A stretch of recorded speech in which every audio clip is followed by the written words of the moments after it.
The king had a very beautiful daughter and a handsome son. When they grew up, the old king told them it was time to quickly choose a good life partner and get married. But the prince and princess flatly refused. "We don't want to get married." The king was very angry to hear this. The king threw both of them out of the palace. Now they were forced to wander the world, but they hadn't even left the village when they fell asleep under a tree.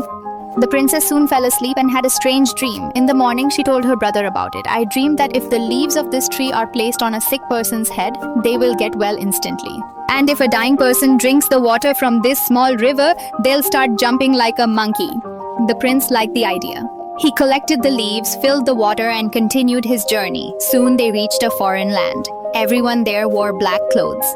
The prince asked an old woman, "What's happening here?" The woman said, "Our prince is very sick, no one can cure him."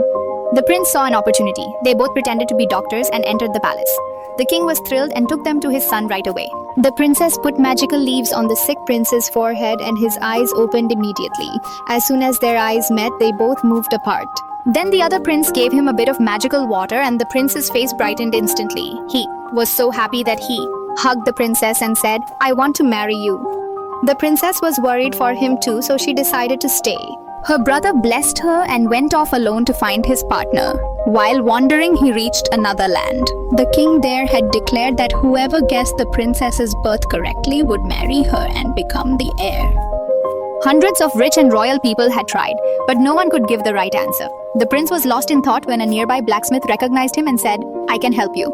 He made a large empty golden cow for the prince and said, "Hide inside this cow, then I'll sell it in the market. The princess will surely buy it and then you can come out at night and see the birthmark yourself." The prince liked this plan. He agreed. The next day, when the princess saw the golden cow in the market, she was so charmed by it that she insisted the king buy it. As night fell, the prince slowly emerged from the cow and quietly reached the princess's room. As soon as he saw the moon, sun, and star-shaped birthmarks on the princess's body, he burst out laughing.